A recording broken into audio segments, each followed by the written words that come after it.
Millions of despairing men, women, and little children, victims of a system that makes men torture and imprison innocent people. You cannot shake hands with a clenched fist. Produced by a nuclear exchange would be carried by wind and water and soil and seed to the far corners of the kingdom of God, the kingdom of heaven.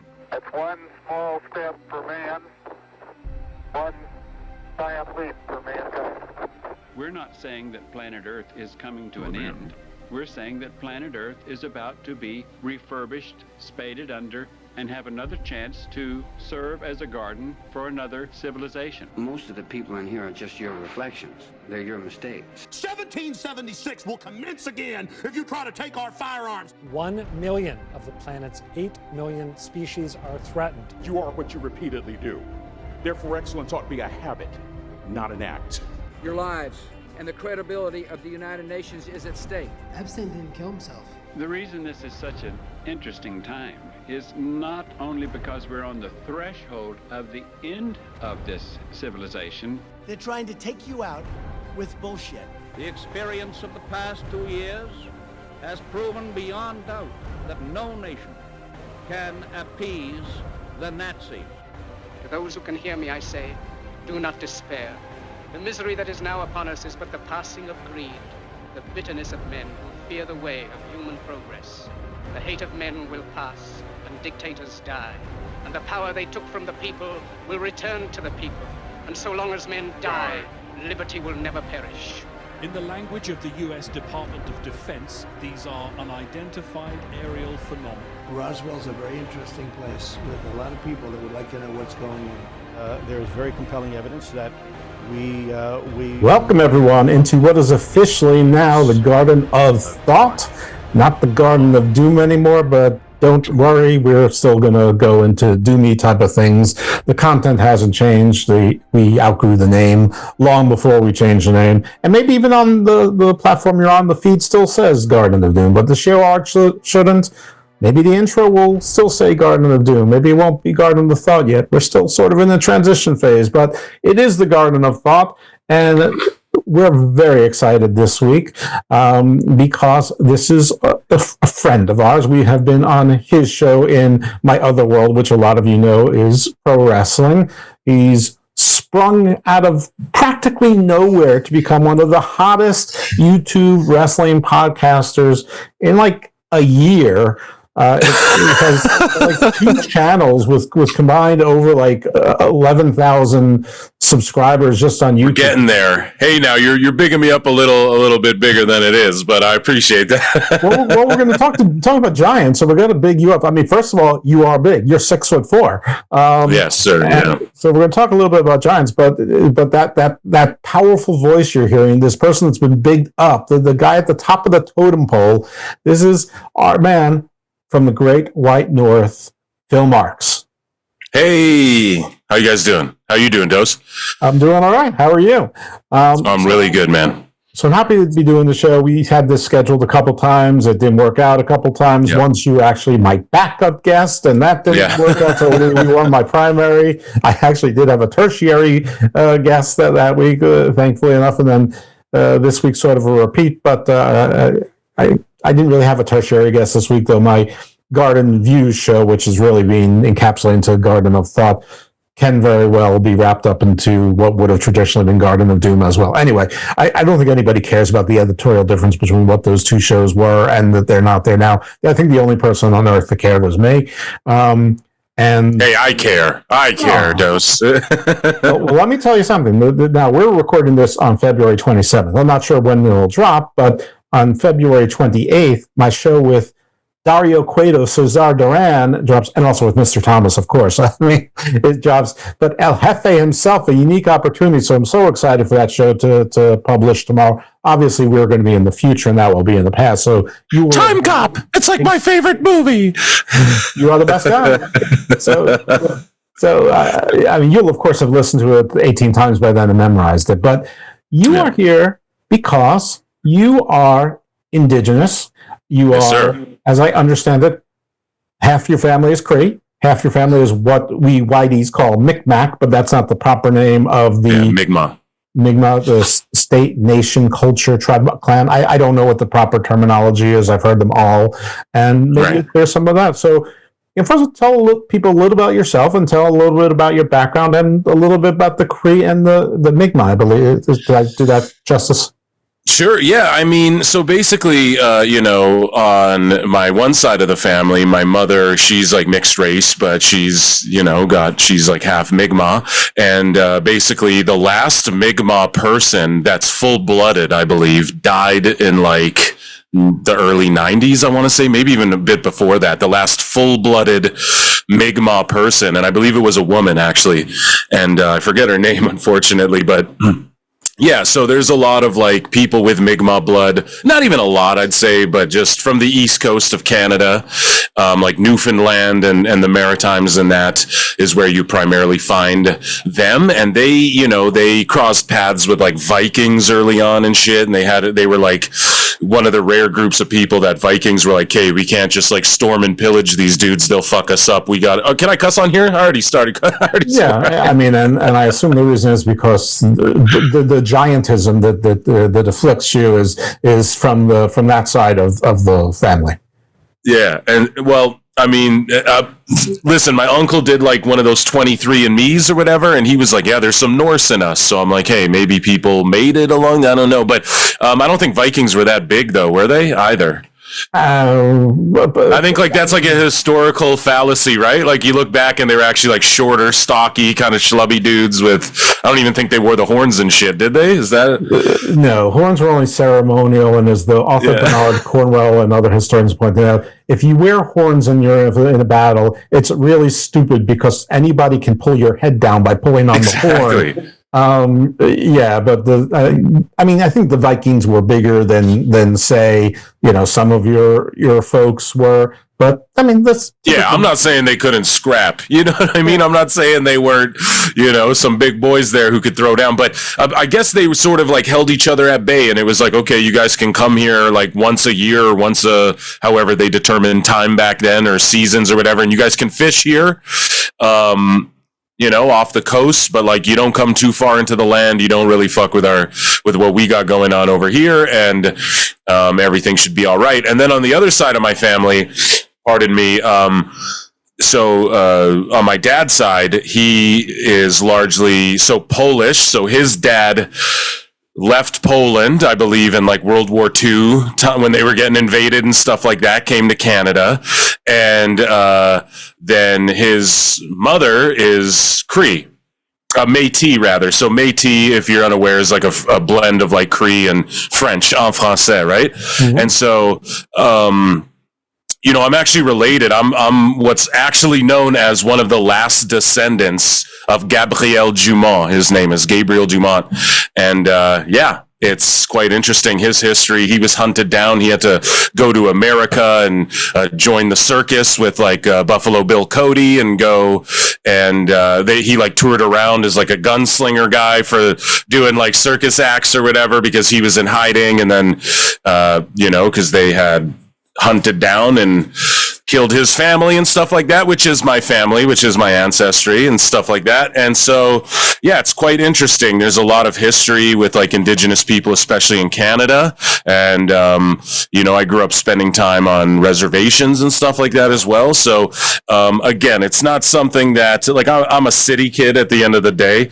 But it's definitely, I can't speak Mi'kmaq. I have relatives who can. I can't speak Cree. I have relatives who can. I learned it when I was younger, a little bit. But, the history there is like quite interesting. And just the fact that, as I mentioned before, like the last full-blooded Mi'kmaq person, I think, died in like the early 90s. So you look at the history there, and it's like, I forget the statistics, like within the first 100 years of European arrival, like 99% of indigenous people were wiped out due to like warfare and famine and disease and stuff like that. And it's quite interesting to like learn about the history. And whereas like, it's celebrated here too. I'm not sure all the holidays. Like I know we're in Black History Month here, one of the last day or two of that.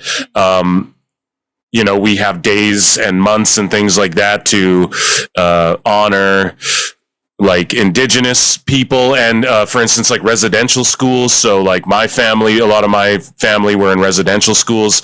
The last one closed in like 1994, right? And those were like enslavement camps where they brainwashed people and sterilized them and aborted them and fucking buried them in unmarked graves, killed children and stuff. And yeah, they're actually digging up like my family and shit out of these unmarked graves right now. They're finding people I was related to and stuff. So it's quite interesting. It's quite tragic. 1994, not 1994 dose, the last residential school closed. Yeah, and I'm not saying like even we did better than that. Yeah. And I'm not saying like the last residential school was still. It's like you're the last guy to own a slave in America, though. It's you know what I mean. I'm not saying they were still like abhorrently treating these, and I'm sure it was a lot of that in 94 still, but what I'm saying is like, people call it whitewashing or whatever, culture washing, whatever. It was just like scrubbing their heritage and giving them new names and making them speak new languages and stuff. And yeah, there's a lot of like terrible, horrible things that happen there. And I mean, yeah, people say we still feel the effects of it today. People say in America, you still feel the effects of slavery. Of course, Canada was like a lot of slaves escaped to Canada, like up north, the further north they got, the more sort of freedom, I guess they had. And yeah, it's cool to see how that history intertwines as well. When you look at all of that, I'm sure they kept going even further north. They're like, we thought we made it to a free state, and Supreme Court's, oh no. Yeah. But yeah, I hope that does a good job of like kind of just giving you my background and like some of the things that I've been affected by or experienced. Like I've experienced my relatives being dug out of fucking unmarked graves, and they were buried when they were a kid or not old, whatever. So a lot of crazy history there in Canada as well.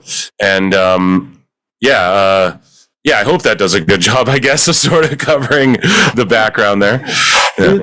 You always hear this, I always hear this from historians or independent researchers that, we sort of romanticize the indigenous, but also sort of, not denigrate, but whatever, disrespect by saying they didn't write down their history. All the history is oral history. I mean, at some point, I'm sure they stopped, but does your family still contain the oral history on both sides of the family? I mean, I understand that your last living full-blood Mi'kmaq relative died about 30 years ago or so, but just in general, just the last Mi'kmaq full-blooded person in general, not even my relative, I'm sure I'm probably related to them down the line. I mean, but either way though, yes.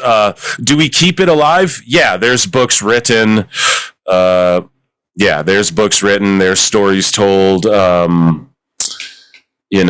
have relatives who actually like translate books and stuff into English or from English to the correct language to try and from the elders to try and like re-chronicle some of the stuff. You know what I mean? So, yeah, but as far as like my knowledge of it all, I gotta be honest, I'm not like too in depth with like me. I'm a complete white boy, Is that because of choice? Was it because of peer pressure to assimilate? Was it just your family wanted to? I mean, listen, you weren't always 6'4", so you could hide when you were like 7. I mean, or was it just that's just what felt right to you? Listen, I grew up around it all. I grew up around powwows and reservations and all of that. My whole thing is this. Ultimately, though, my whole life I spent in the inner city. I grew up learning to speak French and just around like a multicultural group of people, like a diverse group of people growing up. In elementary school, there was always like, I had people from like Iraq and like El Salvador and shit in my class, so it was really like we all kind of explored each other's cultures, but we were all sort of, this is the melting pot, like we're Canadians, eh? I don't know how to explain it. It wasn't like I didn't want to learn about that stuff, and it's not like I wasn't surrounded with that stuff. but it's just a matter of, I guess, just growing up in the 90s I grew up poor. We didn't have much. My parents' first priority wasn't fucking teaching me like our forgotten language or whatever, right? It was about like, how do we put food on the table or whatever. So, and I had a very, very, very rough upbringing, and a lot of Native people go through that, as well. Like the joke I'd make growing up is like, Native, you guys call them Native American. If I say Native or Indigenous or Aboriginal, you guys know what I'm talking about, okay? We call each other Indians. That's really what it is. Even though we're not Indians, we know, but it's like, fuck it, we get to say it. So, like a lot of Native folk, I would make the joke like, oh, they're the black people of Canada, growing up. Like, we're like the black dudes of Canada, like we were fucking, enslaved and stuff like that. A lot of the same. So when you grow up in the city around Native dudes, like we're all into hip hop culture and stuff, dude. So we're wearing fucking baggy pants and like FUBU jerseys and our hats on backwards and shit and wearing chains. Like it's more like hip hop culture than it is like indigenous culture that you start to sort of adopt. You know what I mean? I know exactly. So even though those outlets are there, you got to really look to elders, and so you got to kind of go out of your way to really, as much as it is in a lot of people's faces, and it should be maybe a little bit more, right? Like you see a lot of like, push for diversity and stuff like that in movies and all of that. And we are seeing a lot of that with indigenous folk, and we have for my entire life, growing up seeing people who look like me on TV and shit. So that was always good, but yeah, man, it's not necessarily by choice. And like my parents would fucking clown, they'd be like, more than you're just being, you're being, what's the word I'm looking for? Like subtle. Well, no, they would say like I'm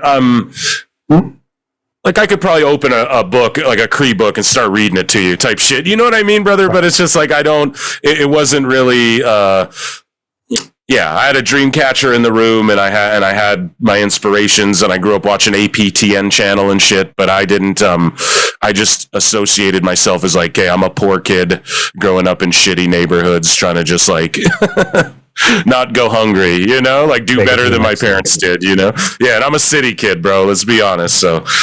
All right, well, to the extent that you know or remember, it's like sort of the origin story, whether historical or mythological, similar between the Cree and the Mi'kmaq, or are they completely different stories? So it's different. So the Mi'kmaq people, they were in like the northeastern woodlands, okay? Mm-hmm. So it's like Nova Scotia, New Brunswick, Prince Edward Island, Newfoundland, right? Some in like Quebec. In America, I'm reading here the northeastern region of Maine. You know what I mean? Sure. So that area. And so for whatever reason, like, you got to understand, so they were like fishing, eating more like fish and stuff like that as well. So, I mean, there's some people who are like, oh, they were more advanced than, let's say, like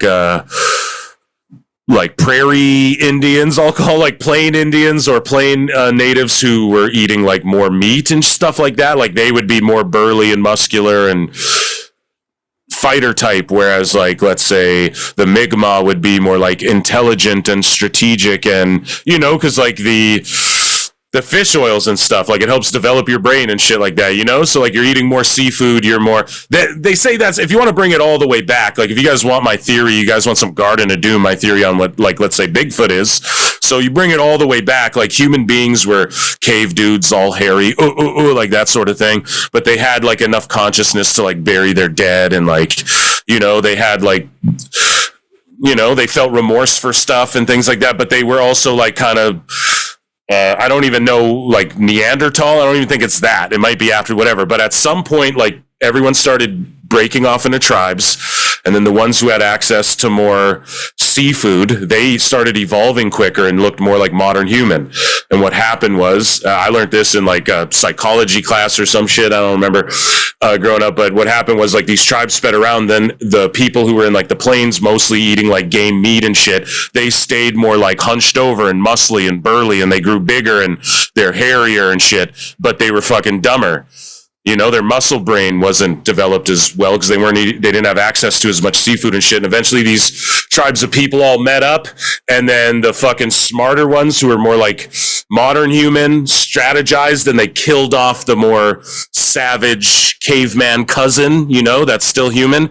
And I believe like Bigfoot is that big burly motherfucker walking, like, you know, that's those humans that evolved but just ran away from the smart, intelligent humans, more modern humans, because they knew these guys are smarter than us, they'll fucking kill us. That's my theory on what a Bigfoot is, if it fucking exists. So the point I'm getting at is, you know, you hear about different tribes and how these guys were more strategic. These guys were cannibals. These guys would make peace with other tribes. These guys would go and just fuck up other tribes and take all their shit.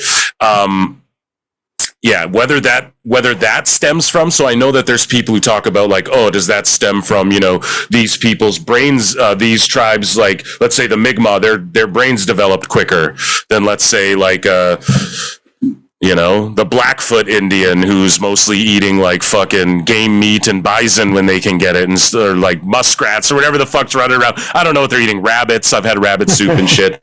Know they'd be eating rabbits and stuff. But do you get what I'm getting at with that? You know, so I'm not. So I know that like stories as far as like, why is this tribe more savage than this other tribe, right? As they would say.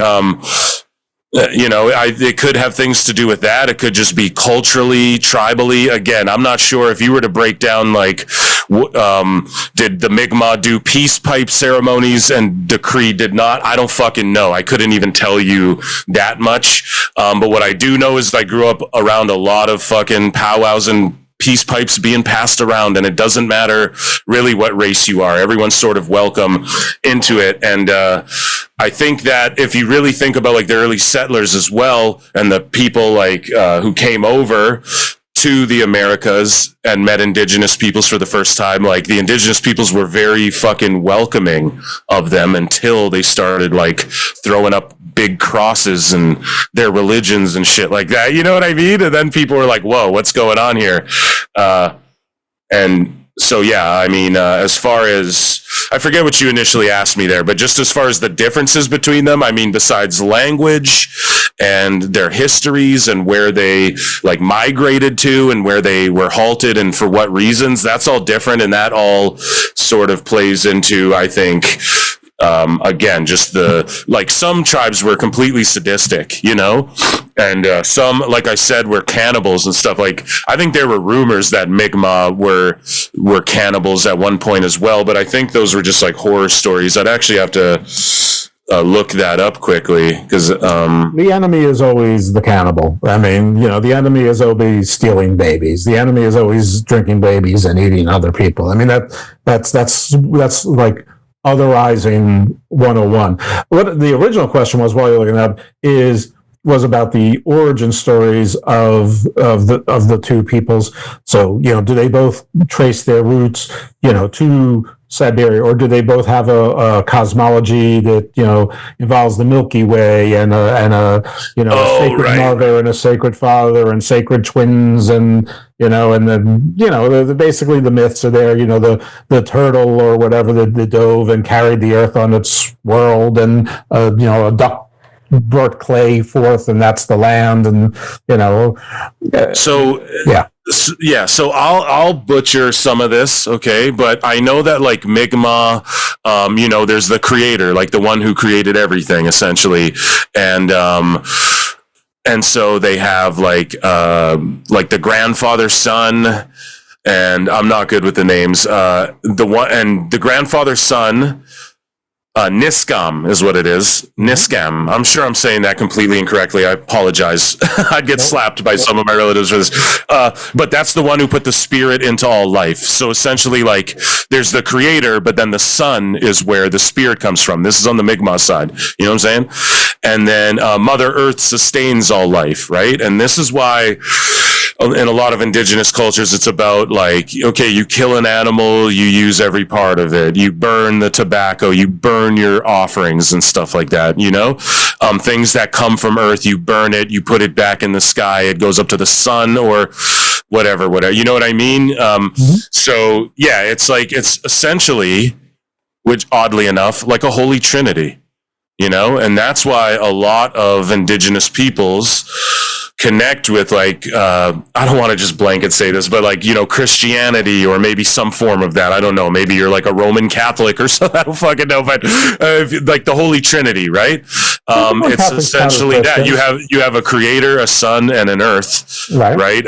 In Christianity, you have the Father, the Son, and the Holy Spirit, right? So it's quite interesting how a lot of like religions or mythos or, you know, I'm sure you've seen the movie Zeitgeist, brother. There's like 10 religions with the same like base fucking understanding of like of Jesus. They have like they all have their own versions of Jesus, and they all have their own versions of the three and all of that. So it's quite interesting. But in Mi'kmaq teachings, the first person to come to existence was Glooskap.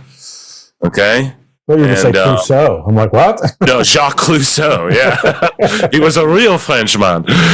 But yeah, and so that's essentially like the Adam and Eve story there, you know, without getting too deep into it, because I'm such a noob, I will butcher all of that. And then the Cree, like I know. So Cree, it's not as clear, and it's more, how do we say? I try to make this to a joke for you, I guess, like if the Mi'kmaq story of their creation is like the Tim Burton's Batman, really like fantastical and colorful, right? The Cree's versions, because I don't think there's like one specific version or like mythos, but more so just stories told and passed on. But theirs is like the Christopher Nolan, just more the nitty gritty, the bones and the fucking, you know, just here's what it is. So I have here just to, you know, refresh my memory. So in one version of the Cree creation story, the creator made all the animals and the people and the first people. Then he told I'm going to fuck this up, Wissahickunk to teach them how to live. But he did not obey, and the people quarreled. The creator was displeased and sent a great flood. And then we restarted from that. Right. And so basically it was, again, one man. Now it doesn't get all like the sun is the spirit and the, you know, but they're just like, okay, again, sort of the creationist story. They don't say 7 days necessarily. I don't think that's like a key thing, but it's like he created man and animal, which is very, like I said, just nitty gritty. Like, of course, man, animal, okay, makes sense. And then yeah, someone disobeyed, as they always do in Adam and Eve. It's Eve, or you know what I mean, whatever happens, snake tempts them, whatever, and so a great flood comes along, and then sort of everything restarts anew from there. And so I think there's other sort of like stories as well for like their spiritual foundation, you know, but I think that's sort of just the accepted one. Like, you know, there's a creator and man and animal were put here. And again, that's why the respect for the animal is so fucking prevalent in so many of these cultures. Like, we're equal to them, essentially. Well, in a way that like, they're there to sustain us and to continue the creator's creation, right? Like the animals are infinite. They're not ever going to go away, right? And unfortunately... Maybe.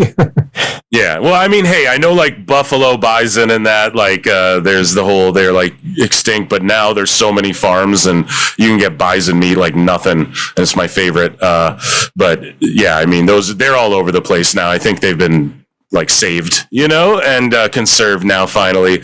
Right, I don't know. They could be on hamburgers, but yeah, or bison. Well, literally, yeah, dude. You go to fucking Fuddruckers, slam a bison burger. I mean, save them to kill them, but I mean, I guess saving is saving, at least for the time being. Are there any?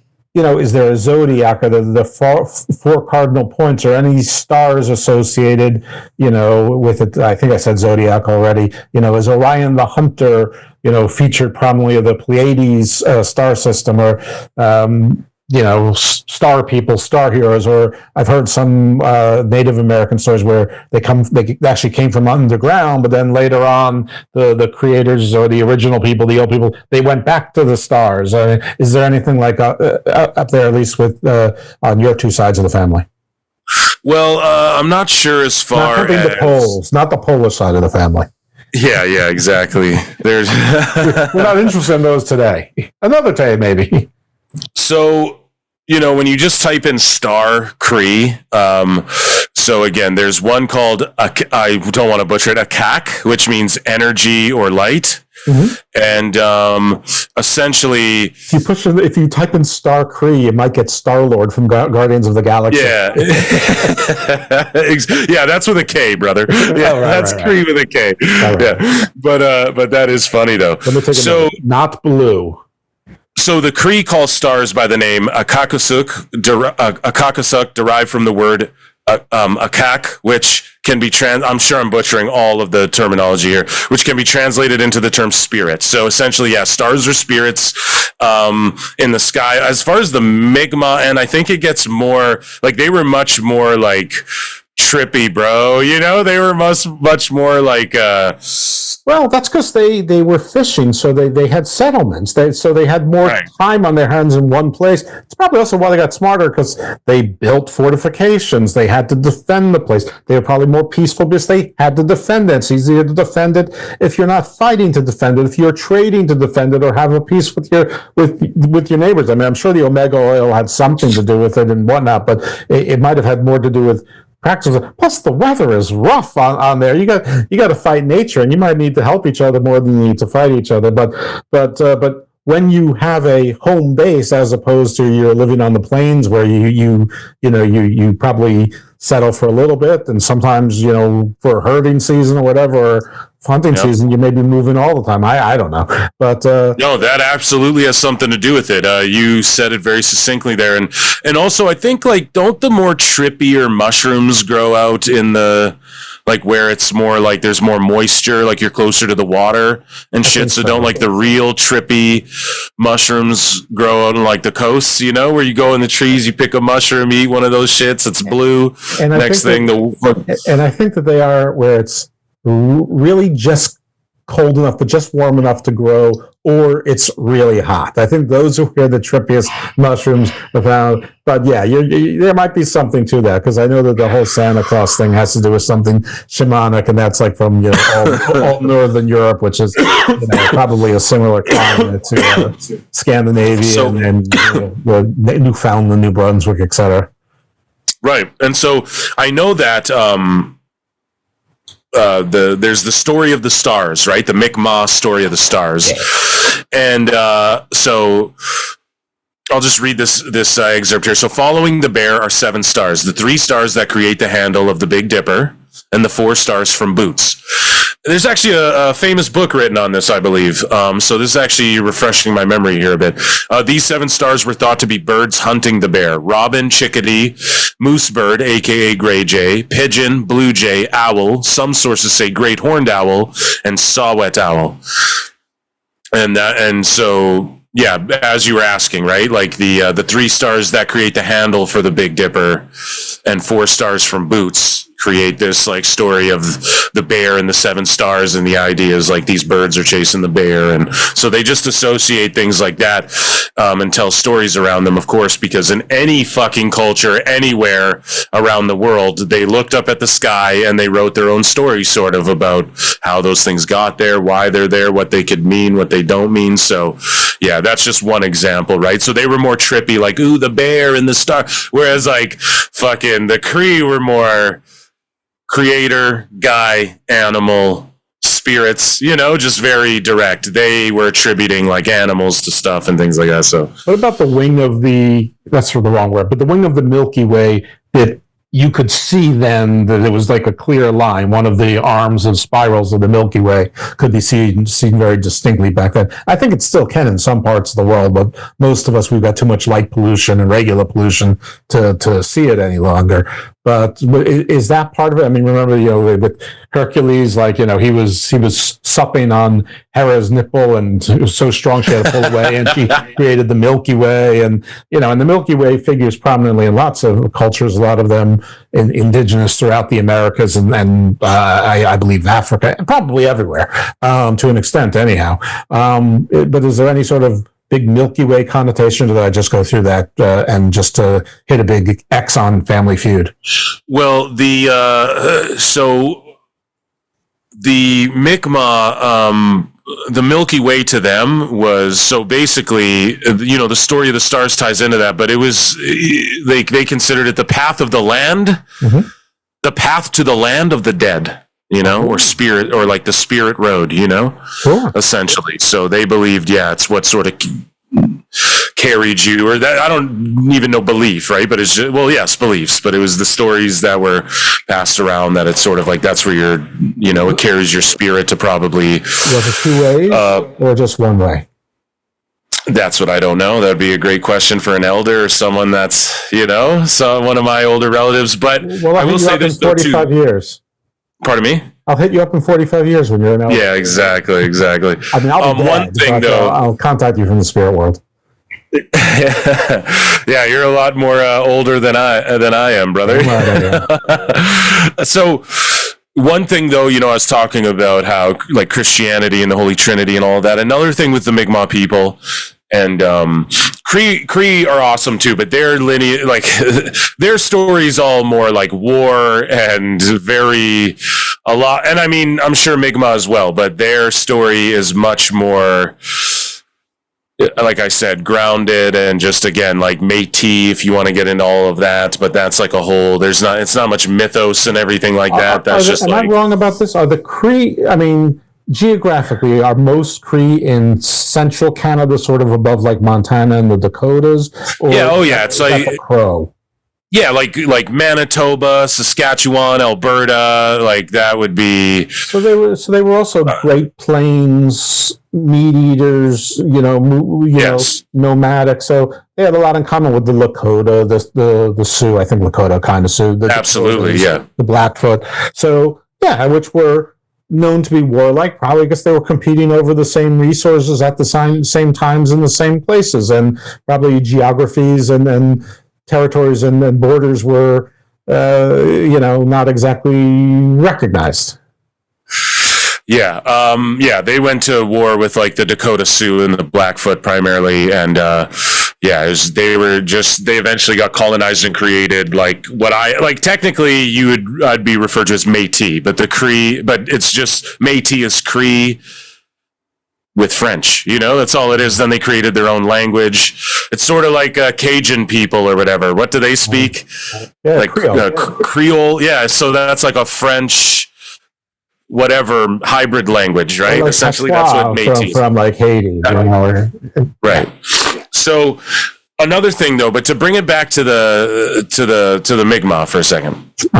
Because I was talking about like the Holy Trinity and all of that, and I was like, I don't know about the 7 days with et cetera, but the number 7, if you're into numerology, is like very, it's very important to the Mi'kmaq people, though.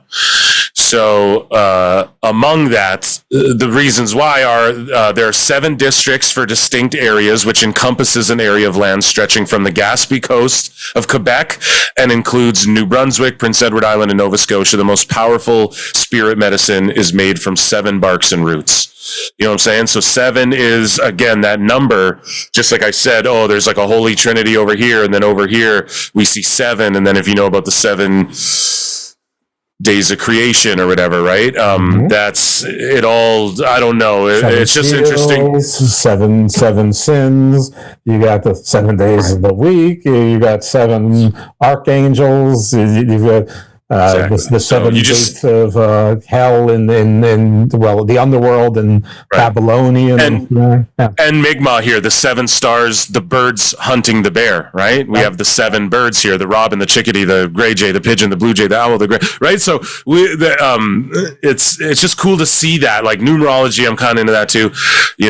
Not fully. I don't like look up. I'm not sitting here like, oh, I won't go to the bank on this day because banks get robbed on this day numerologically or whatever. I'm not living my life like that. You're not a Kabbalah psychic. We got it. Yeah, you notice numbers, you notice patterns when you're awake to this shit, and you know this dose when you you look into things like sigil magic and like would people use numerology and why do they hide?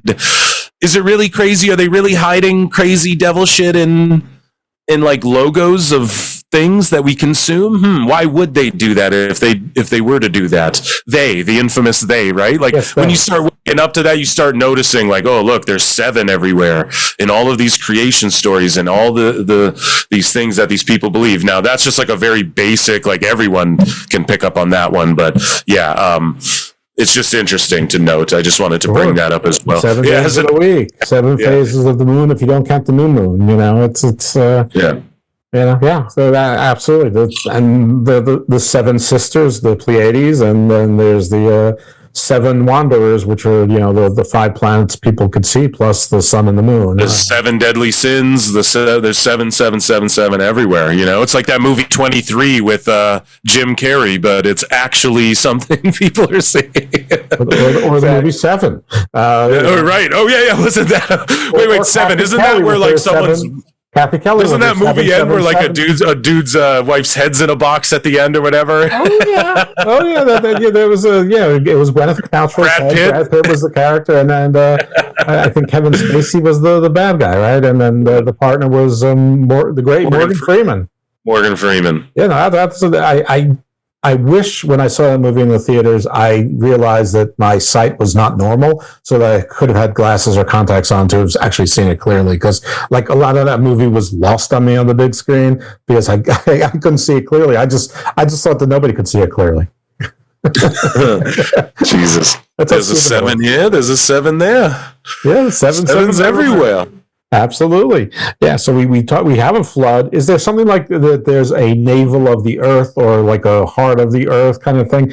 I find that a lot in Australia and Eastern Island and in a lot of the islands, South America, a lot of times when it's warmer, where when it's north, but there tends to be more like tree of life or something like that. But the tree of life seems to be everywhere as well. Do you have any of those things? Not to my knowledge, right off the top of my head here. I'll type in tree of life and see if I can't add any. No, see, I don't think in indigenous culture, it's just saying in general, when you say indigenous culture, it's like, there's so many different, right. But I don't know. It is unified now more than ever, but there's so many different things that people, but anyways, the tree of life is a significant symbol in indigenous culture that represents the connection between all living things on earth. Well, of course. Yeah. So yeah, I mean, not that I'm seeing and not that I remember to where I'm like, oh yeah, what was that again, to where I can look it up again. I'll just type it in for Mi'kmaq. Right. When you think about Norse, that's you think of Thor and you think of Odin, and then the Tree of Life was big. They played on in the Game of Thrones. I mean, Tree of Life. I'm sure if it was big in your culture, you would remember from childhood stories. Well, again here though, I'm just looking at this. So the Mi'kmaq creation story, like it happens in 7 stages of levels and of creation. Described as the following. So let me just see this here. Level 1, the sky represents the giver of life, Gizulg, who creates everything. Creation is a mystery that contains everything and is within everything. It is regarded in awe and reflected in all aspects of life. Level 2, the sun creates life and gives us our shadows. The shadows reflect the identities, characteristics, and spirits of ancestors. The shadows are the joining of earth, matter, and the blood of human life. The sun connects the spirit world. So I believe with the Kree there as well. Like isn't that similar to where the sun gives everyone the spirit and stuff like that? So I mean, yeah, all there's also the duality built in. Like it gives you your shadow, which attaches you to your ancestors. I mean, it's life and death together. So the sun connects the spirit world to the physical world and is represented by the center direction. The third level of creation down below us is our Mother Earth, on whom we walk, and who bears the spirits of our ancestors. The interconnected relationships between Mother Earth and the whole of creation is evident in the Mi'kmaq language. The Mi'kmaq words for the people and for the earth and for mother and the drum all come from that term, which refers to the surface on which we stand and which we share with other surface dwellers. So again, it's just about like,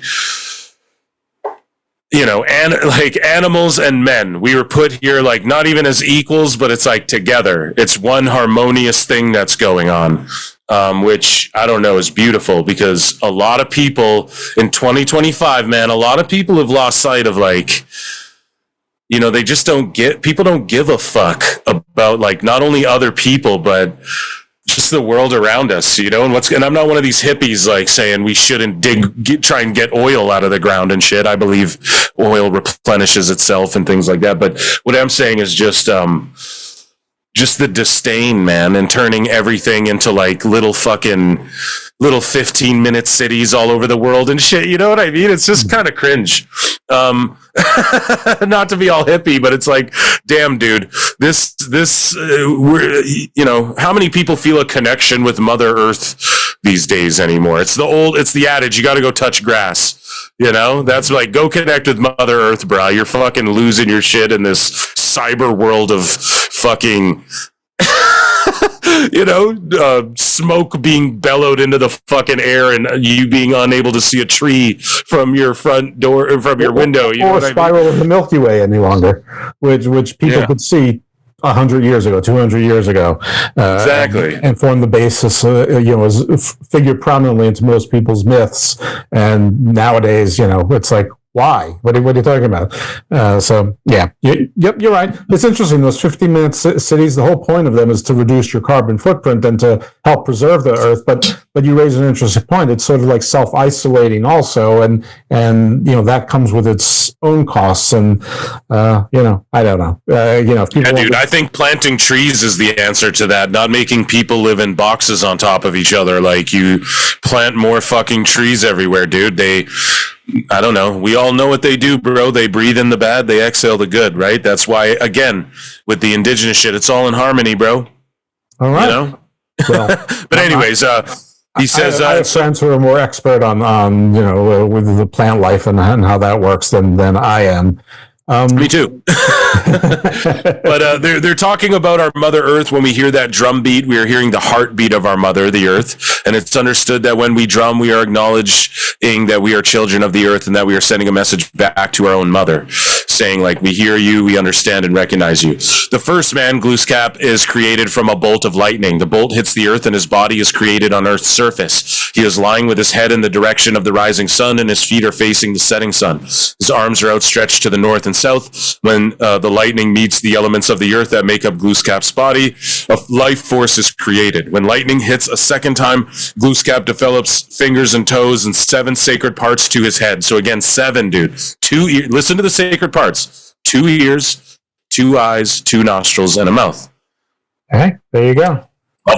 At the third bolt of lightning, Glooskap is freed from the surface of the earth to walk and move about. He gives thanks to Mother Earth and Grandfather Sun for his creation and pays his respects to the south, the west, the north, and the east directions. Once returning to the east where he was created, Glooskap is visited by an eagle that tells him he will soon be joined by his family to help him understand his place in this world. The eagle drops a feather, which Glooskap catches. This feather gives him strength and serves as a symbol of connection between the people and the giver of life, Grandfather Sun, and Mother Earth. So level 5 is Glooskap meets his grandmother, who was born from a rock. She teaches... Oh, yeah. See, here's the thing. This shit's all come back to me here. She teaches him to respect her wisdom and knowledge about the stars, the wind, the seasons, and the tides, the characteristics and the behavior of the plant animals, and how to make food, clothing, and shelter. So the first 2 people, it's Glooskap, and then it's his grandmother, dude. Right? Comes later. Not someone to procreate with, right? And for Glooskap their sustenance. is the first and only person that getting struck by lightning 3 times was a good thing. Exactly, yeah. And I think the first time... Yeah, they say lightning doesn't strike twice, but for Glooskap, it fucking struck 3 times, brother. Well, it's Canada. It's a hat trick. It's only proper. Exactly. Yeah, dude. So Glooskap takes the life of a marten, asking permission of the animal first and giving thanks to the giver of life, grandfather, son, and Mother Earth afterwards. So teaching him immediately, one of his first lessons is like, look, you ask permission and you give thanks to the creator, but yes, you go and take this like animal's life. It's here to sustain you. It's here to, it's all part of making the world go round here. You know what I mean? Which I would love to look up if they believed in like a flat earth or not. That's my next question that I'm curious about. I never looked into that, but, anyways here, where are we? Just quickly, where sand picked up rocks, wood, feathers. Okay. So Glooskap meets a young man who says he is Glooskap's nephew. So he just meets a young man who's his nephew, a creation of Whirlwind, who passed through the ocean in the direction of the rising sun, causing form to form, etc. So the giver of life, resting on sweetgrass. As well, like sweetgrass, sage, like burning. Like I do that to like protect my home, to honor when I'm like praying for dead people and stuff like that in my family. We burn sweetgrass and things like that. So again, how you do that ceremony, I was always raised, it's a personal thing. It's between you and creator. It doesn't matter how you do it. Like here's what there's certain things you do. You bring the smoke in, you inhale. There is like a certain ritual to it, but also like, how you pray and how you connect with the creator is like between you and creator. Do you get what I mean? Like that's how I was sort of raised. Yeah. So it's called a smudge ceremony. I don't know if you're familiar with that. So I think I have some sweetgrass. I do actually. But I don't, it's in a thing. I don't want to pull it all out right now, but I have some sweetgrass right over here to my left. And so basically like my dead relatives, let's say, okay, their ashes, I keep them in a thing over here that I'm looking at, and they're in their urns next to my sage and my sweetgrass, and where I'll burn that and just you pull them out when you pray, and I believe in all of that stuff. So anyways, nephew's responsible as Glooskap's guide, rather. Sorry, I botched his name there. Gives thanks, etc. And then, not to just skim through this all, but then his mother appears. First as a leaf on a tree. Yeah, so that's what I was trying to remember there. So she falls to the ground, collects dew, and the giver of life, grandfather, son, and Mother Earth, made his mother, right? So he's running into people, and he's also, they're all made from nature though, like a whirlwind, a rock, a leaf with dew, mountain dew. No. Right? This is where everyone comes from. So again, just nature, man, animal, we're all one.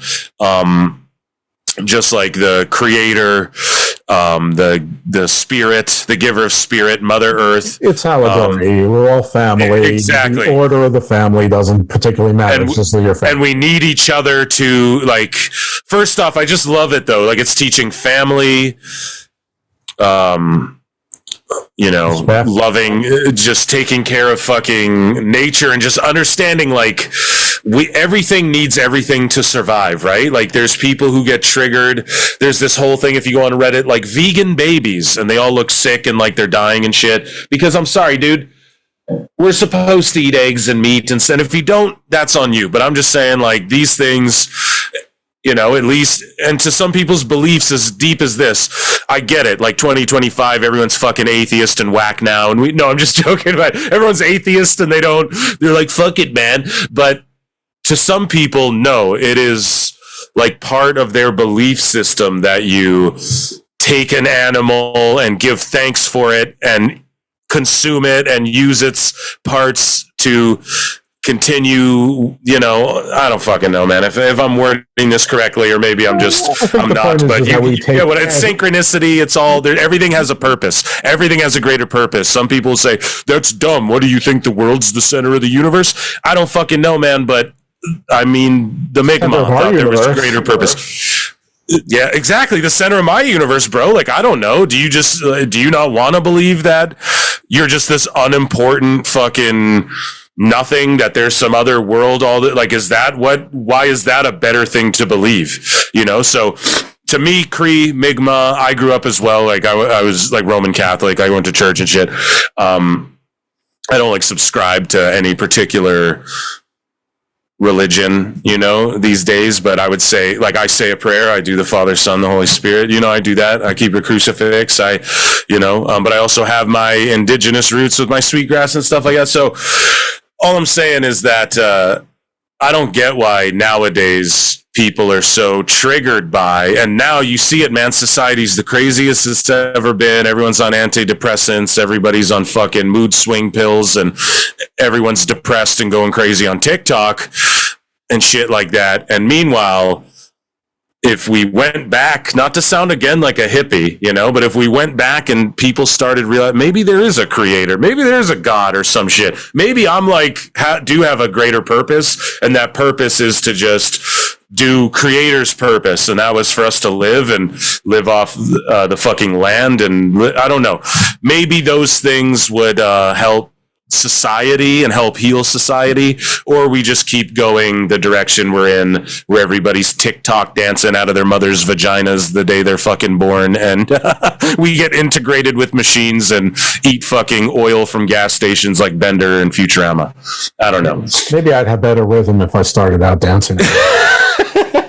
It's possible anyway. Do you have a devil? Is there like a devil, or I know there's always a trickster, but the trickster isn't always a devil.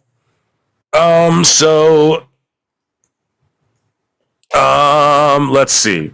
So the native legends do not use it.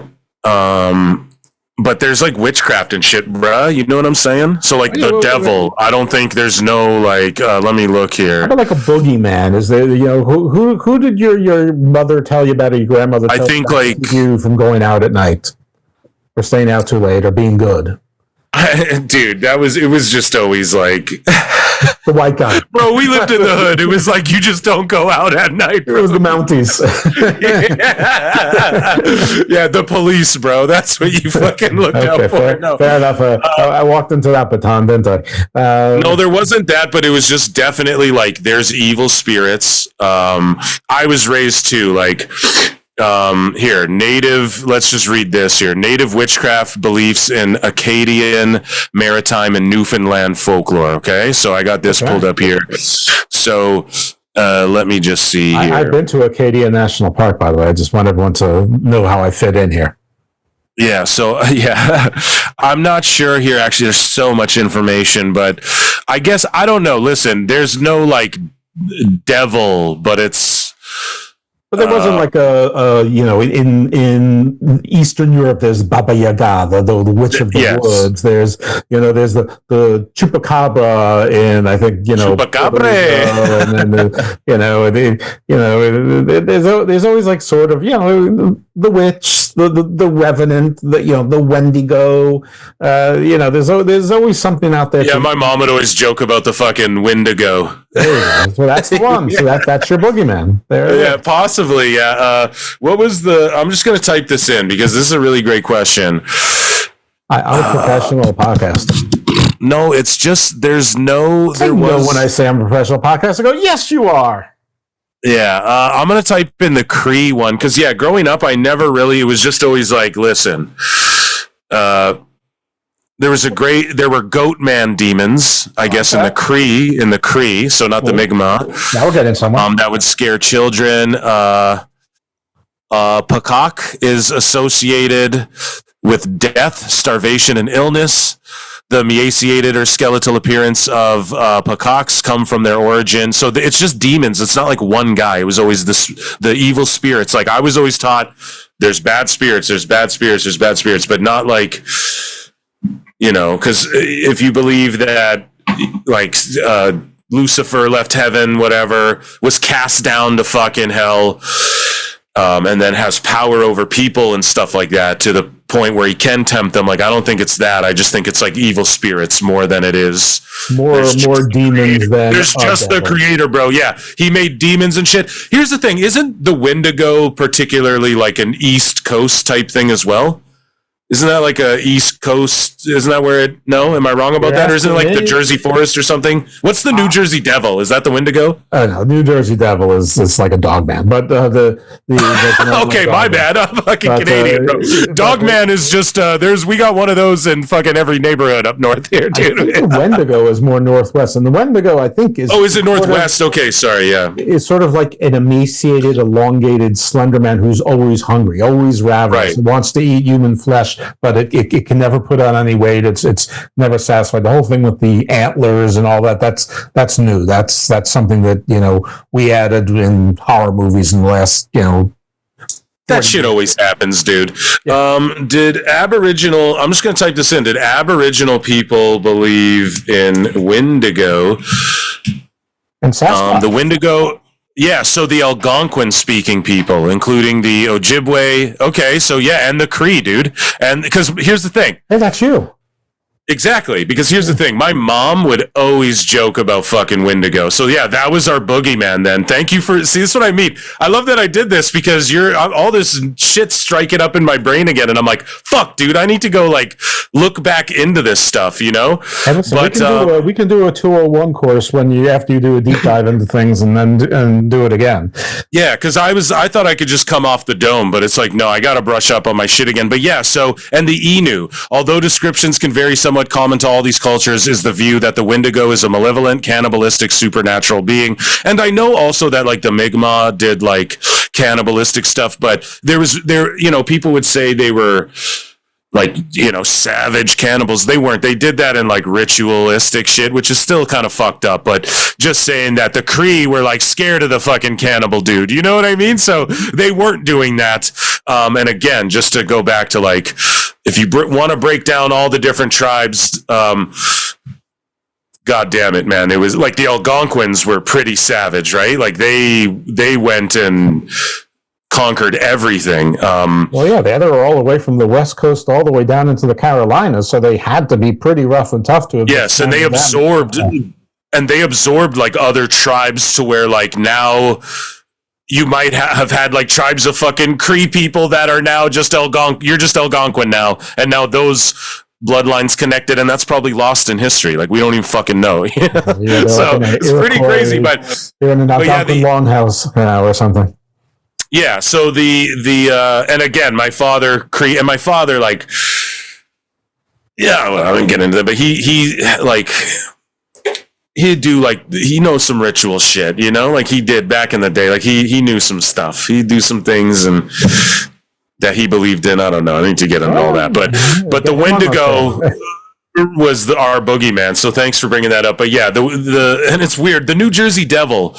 For some reason, I always thought that and the Wendigo were the same thing for some reason. So New Jersey Devil's more like a chupacabra, is what you're telling me? I think it's a little bit bigger. I think it's sort of basically a dog man kind of thing. Okay, a wild dog man, a feral cat man. So I'm no expert in the New Jersey Devil, except to tell you that there's no such thing as a New Jersey Devil, just like there's not a Maryland dog man. Whatever they are, they're probably stunted growth werewolves. So is what they probably are. No doubt.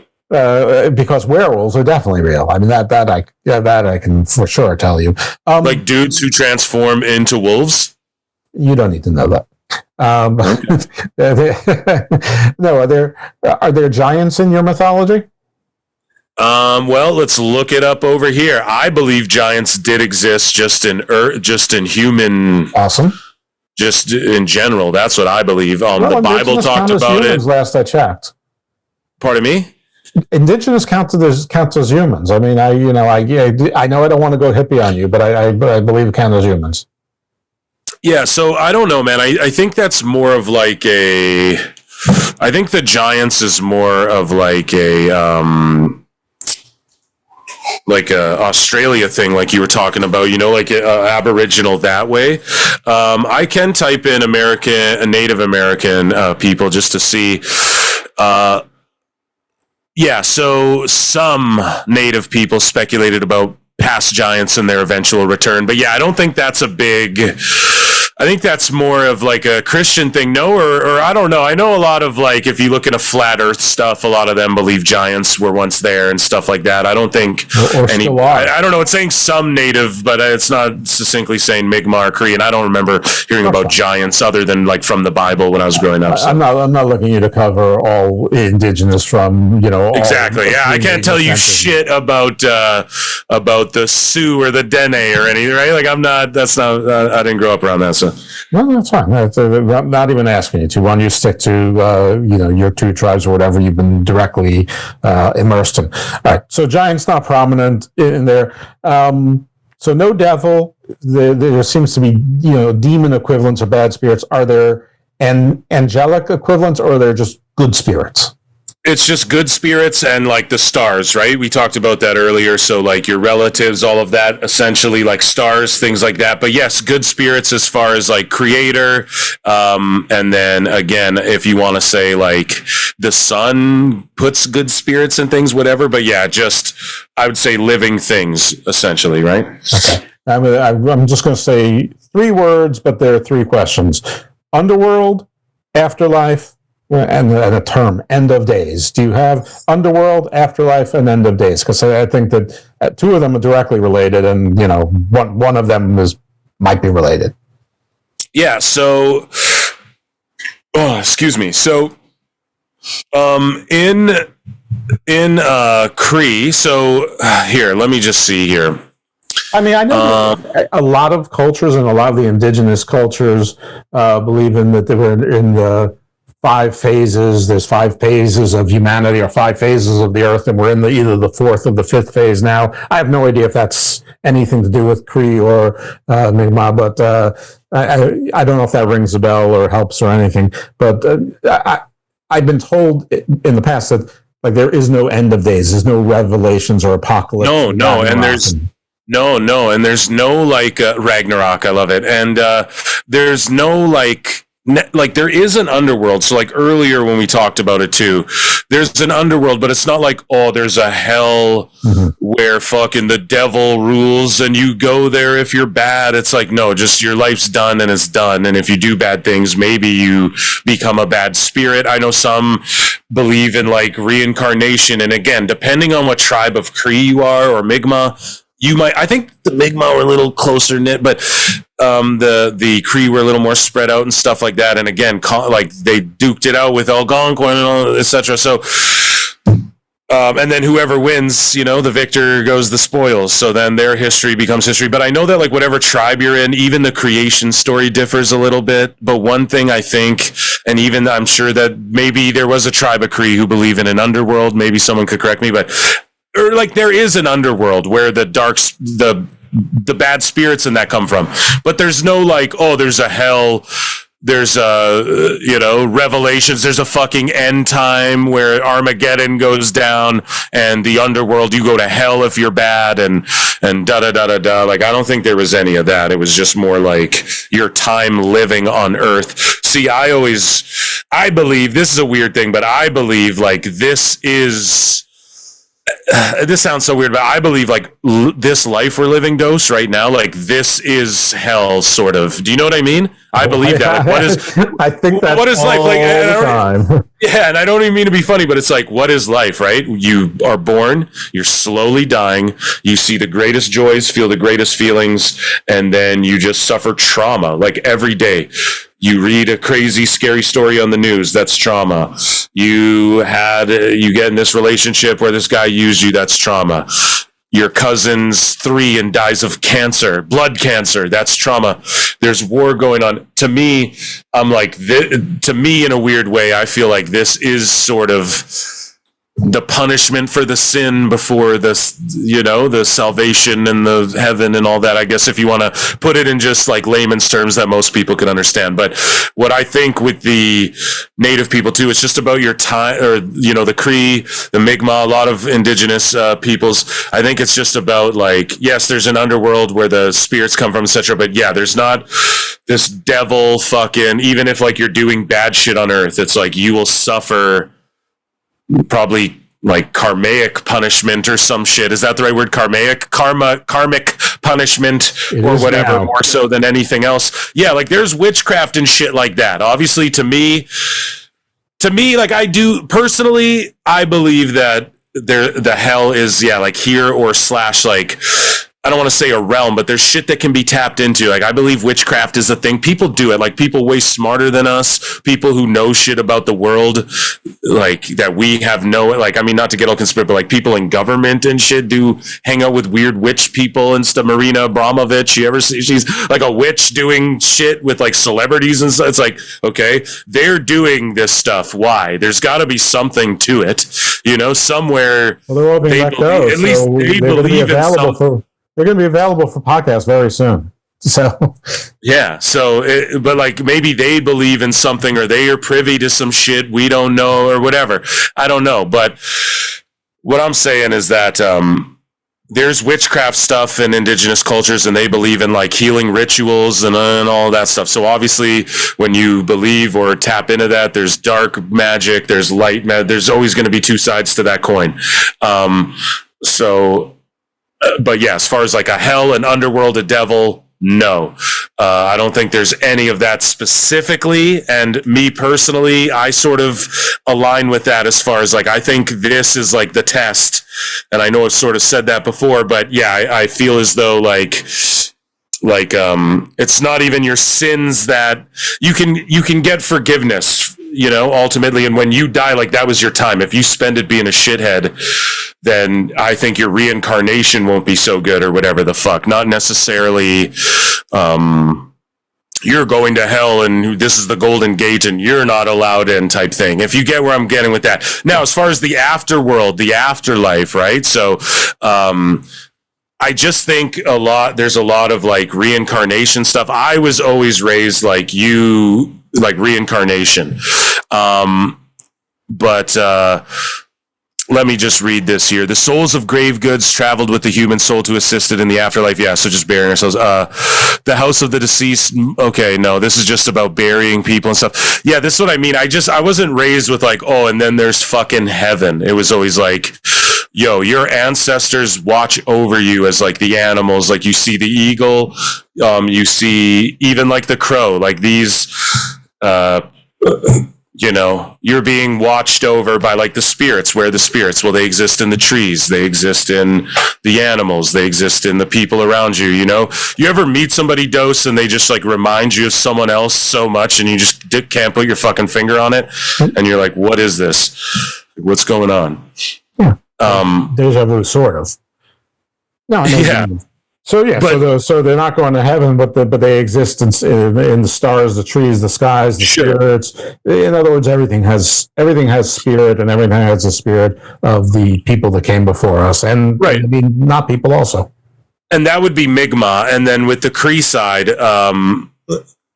when you die, it's only a physical death. And then our journey continues on.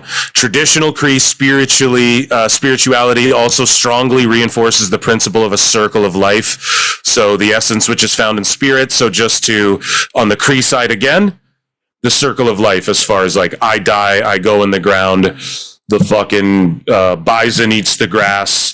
Or in, I guess in South Park, it's like the circle of poo or whatever, where Mr. Hanky sings about like the cow eats the grass, then he shits it out, then the grass grows, and we're all poo at the end of the day, right? So, but it's essentially that again, like a circle of life thing, like, okay, reincarnated, or like you die, you go into the earth, and then you're not dead. Now you're part of Creator's creation, you know, the fucking, yeah. So again, just spirituality, but not necessarily heaven and devil and hell and an eternity of death, like no, or eternity of torture and all that shit. No, like a fire even if you, right, like even if you fucking die and you were a piece of trash, you might just be fucking, you're a warlord who ate kids or something. Maybe you just you die, you become part of the earth, and now you're just like a rock that birds shit on. I don't know that far into it, right? But I'm just saying, like, that would be my interpretation of it. But circle of life, I guess, is the best way to break it down. Gotcha. Do totems play a role in either the Cree or the Mi'kmaq? So no, that's more of a totems in Cree culture. I'll type that, and that's more of like a. I mean, there are Noah's so I mean, again, people spread around, but not in like the Cree culture. That's more of like a West Coast. Like, how do I explain this? Like Vancouver. Like, I don't know what indigenous culture. So like, what were the native cultures around Vancouver? I guess Inuit. Oh no, Inuit are the farthest north. Yes. So they use them as well. Like up north and like northwest, like west, like Pacific. North Pacific, I guess, right, is the way to say it. That's the more north you go and the more like Pacific you go is who uses the fucking totems. Where you got those big, tall, strong trees, basically. Right, but not to say like you don't come across one maybe in a fucking you go down, I'm not I don't know, maybe there were some in the plains who did, but as far as like Cree, that's not really that's not a prominent thing, and as far as Mi'kmaq, to my knowledge, that wasn't a prominent thing either. So that's more of like one. It's basically for tourism or a tourist or somebody trying to get at this. So it's basically appropriation, even if it is indigenous. It's appropriating from a different indigenous culture. Yeah, exactly. I mean, for instance, me right now, I'm appropriating from Viking Norse stuff. I mean, technically, my ancestry is German and Russian, so there were plenty of Vikings from Germany and Russia, but I'm not from Scandinavia, whatever, but yet I'm wearing a Fenrir bracelet or Ruin bracelet, and I've got the spear of Odin, on my neck, and I have a Thor hammer somewhere. Yeah, I keep a dream catcher and shit too. I mean, people would probably say I'm appropriating. They'd be like, dude, you're white side. You've been botching this whole shit the whole way through. But at the end of the day, man, fuck you. I know. I know. If they have a better version, they can come on and give their better version, their more accurate version, or their different version. I mean, this is. There's many versions though, and that's what you get taught when you're young too. It's about your connection with God, and a lot of people say this too, and it just should be known, like your connection with God, Creator, whatever the fuck you want to call it, the Father.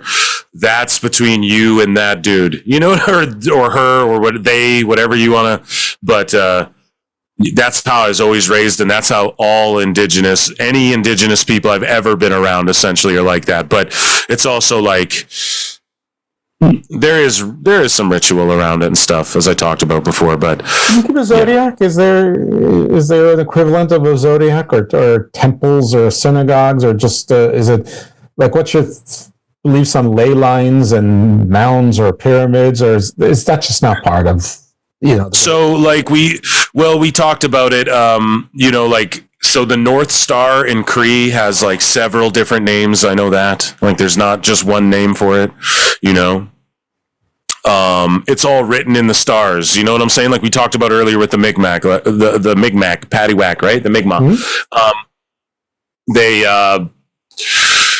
it's all in the stars, bro. So yeah, I mean, as far as like zodiac sign and all of that, I'm not sure if there's like a calendar. They believe in like this is the year of the bear or any shit. I don't fucking know, but yeah, it's all like many cultures, man. The stuff is written in the stars.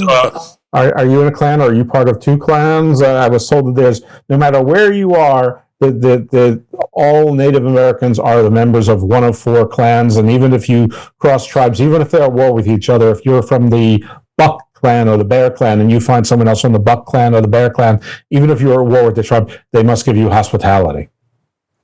Well, see, I don't know. I wouldn't know what clan I belong to. I suppose I could ask, and I bet you, I'd get smacked for it and be told, well, you were told this long when you were a kid. But I actually don't know. I actually don't know what clan I would belong to. I do know, though, that, if anyone is saying to me that you're making this up, I only got this from Professor Taylor Keene, who is Sioux in Omaha and has been on the show and wrote a book saying "Return to Turtle Island." So so it's not like, now obviously Sioux in Omaha are the American Central, the plains and the breadbasket. So it could be entirely different. There's hundreds, if not thousands of miles between. And, just like there's hundreds of thousands of miles between what's believed in Siberia, between what they believe in Kiev. So, Yeah, and even like I said too, even growing up, going on the reserve, it wasn't about like, oh, you're, all were welcome, bro. The whole thing is, even now today, I know people I know chiefs and stuff like that, right? And it's just everybody's welcome. One thing I will say though too, like the Corona Borealis and stuff, right? Like that's fucking the Sweat Lodge, and there's like all of like the Orion is what's his name? Mistepway or Mistepu. I forget how to say it, but that's like one of them means all the stars all tell stories. Like, just to go back with I don't know if it's necessarily zodiac or if it's just like they're like heroes constellation, but all the constellations say like describe shit. Like, here's fire, right? So that's how we know fire's good.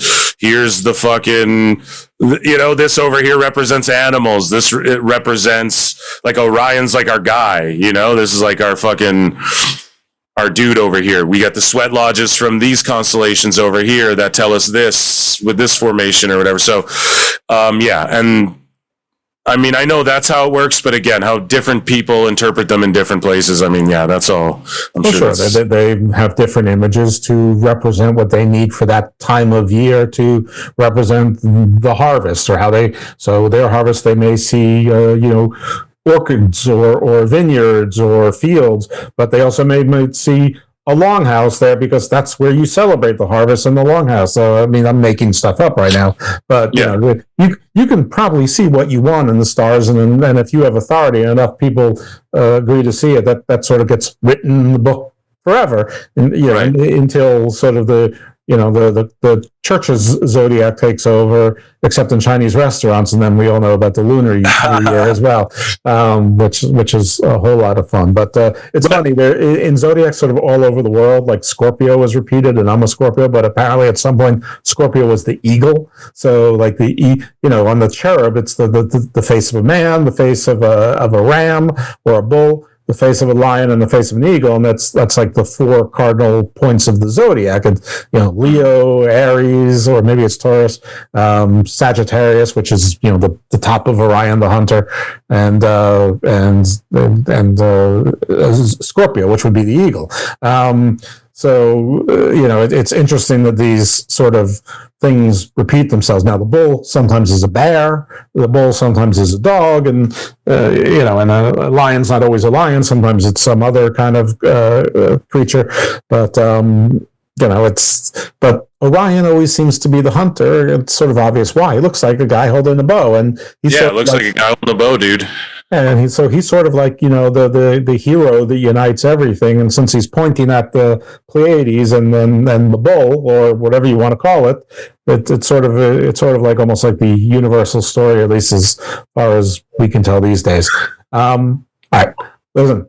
I love hearing from regular people with their memories. I know that you're not a scholar academic, but I love this because it was off the top of your head and it's very organic. I have professors on here, and that's great, and they're real people too. But people know what I mean with it. I just, like a regular guy, and then just a regular dude going off the top, and also like just trying to remember some of this shit. Like some of this refresh some things where I'm like, hey, I gotta text some people now and ask a couple questions now because I'm like, shit, I forgot about this. Like, what about, I don't know. So, but yeah, we can definitely do like a 2.0 as well. And anytime you want. And yeah, I appreciate you having me on. Yeah, well, it'll be when you're ready, not when I want. But I always want. I'm a content creator like you, but you do wrestling mostly, and the wrestling gods always provide more content. Yeah, I talk wrestling way better, dude. You want to talk about Eddie Thorpe and shit? We can do that all day. Maybe Eddie Thorpe can come on. You and Eddie Thorpe can be the guests on indigenous cultures. That would be fine. Hopefully, he doesn't remember that I'm the guy who says he's a complete zero. I don't see why they can invest in that guy. And Eddie Thorpe doesn't sound indigenous, and neither did the name he went by before, Carl Fredericks. Neither is Phil Marks, dude. That's like the whitest fucking name. No. Yeah, Philip. Well, folks. It is a pretty. I assumed it was a stage name to an extent. I mean, Mark's is. I'm obviously being self-deprecating with that. So. Right. Well, we don't need your real name here, but Phil. For those, just call me Phil. Right. For those who don't know. Chief Bighorn Phil, yes. King of the Salmon Tribe. Where can they find and follow you and support you and listen to your stuff? You're also into music as well. Big time. Yeah, big time. Guys, if you thought I bumblefucked my way through this and you're like, this guy's an idiot, but you like pro wrestling, trust me, that is like in my sleep stuff that I could fucking wake up from a nap and debate Dave Meltzer tomorrow, if you guys know what I'm saying. So, check me out. I host a pro wrestling comedy talk show called ProWrestleTimes Live. It's on Mondays, Wednesdays, and Saturday nights at 7 p.m. Eastern on YouTube. And then Pro Wrestle Times podcast also comes out just randomly whenever I feel like doing them, whenever I have a cool guest. Dose comes on my show all the time and drops great knowledge on there. He's much better on my show than I am on his here. And yeah, please check me out. YouTube.com/@ProWrestleTimes is like the podcast feed if you just want long form content. Some of the shows go 6 hours long. Some of them are just an hour long. And, but my clips channel, my main channel where you find like music videos that I put together of just like funny wrestling stuff or like my reviews of stuff or clips of the podcast and the live shows, which is the way people have mostly found the channel. YouTube.com/@ProWrestleClips and Dose. I surpassed 6,000 subscribers on that channel right before I came on here. So I'm very, very pumped and I'm very grateful for the audience I got. But yes, if you enjoy pro wrestling or just funniness, comedy, that sort of thing, make sure you check me out at Pro Wrestle Times and Pro Wrestle Clips on YouTube. And yeah, and then I'm at Pro Wrestle Times everywhere on social media. And Dose, thanks for having me, my guy. And for those of you who figured it out, Dose's nickname that I'm known by in that world is actually Evil Dose, because I used Dose like to torment a wrestler called Evil Uno. No relation to Evil Uno? I'm not going to confirm or deny that, but he's a Canadian. I know that. Yes. Before I let you go, is there a song that you associate with what we talk about, or just that you would like to be the outro, just as long as it's 5 minutes or less?